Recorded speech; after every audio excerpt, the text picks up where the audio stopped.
तुम्हाला कधी अमेरिकन प्रेसिडेंटचं जे ऑफिशियल प्लेन असतं एअरफोर्स वन त्याच्यात आत जाऊन एक्सपिरियन्स करण्याचा मौका मिळाला तर तुम्ही जाल? मी जाणार आहे आणि माझ्याबरोबर तुम्हालाही नेणार आहे. चला. हे विमान 1959 मध्ये प्रेसिडेंट आयझनहॉवरसाठी डिलिव्हर झालं होतं.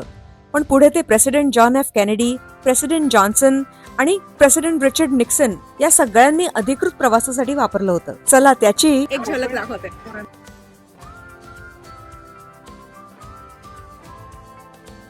एंटर झाल्यावर डावीकडे आहे एअरफोर्स वनचं कॉकपिट, बाजूला लॅबोरेटरी आणि पूर्ण जगाशी संपर्क साधायला हे कम्युनिकेशन स्टेशन. आणि इथे आहे गॅली, म्हणजे त्या काळातलं पूर्ण इक्विप्ड किचन.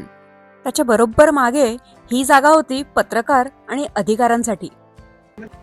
या ठिकाणी माझ्या मागे आहे प्रेसिडेंटच्या स्टेट रूम, म्हणजे literally flying oval office. State room म्हणजे लिव्हिंग रूम किंवा मोबाईल ऑफिस किंवा chilling area. President Johnson's hat rack, FM radio phone, fake temperature switch and cup holders.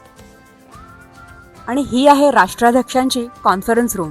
सगळे महत्वाचे निर्णय आणि सगळ्या महत्वाच्या बैठका इथूनच होत असतील. आणि बरोबर त्याच्या मागे दिसते ती अजून एक्सटेंडेड सीटिंग अरेंजमेंट. हे सगळं प्रोटेक्टिव्ह बॅरियरनी कव्हर केलेलं होतं.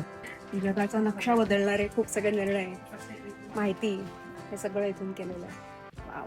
प्लेनच्या मागच्या बाजूला होती ॲफ्ट गॅली, म्हणजे प्रेस आणि स्टाफ साठीचं किचन.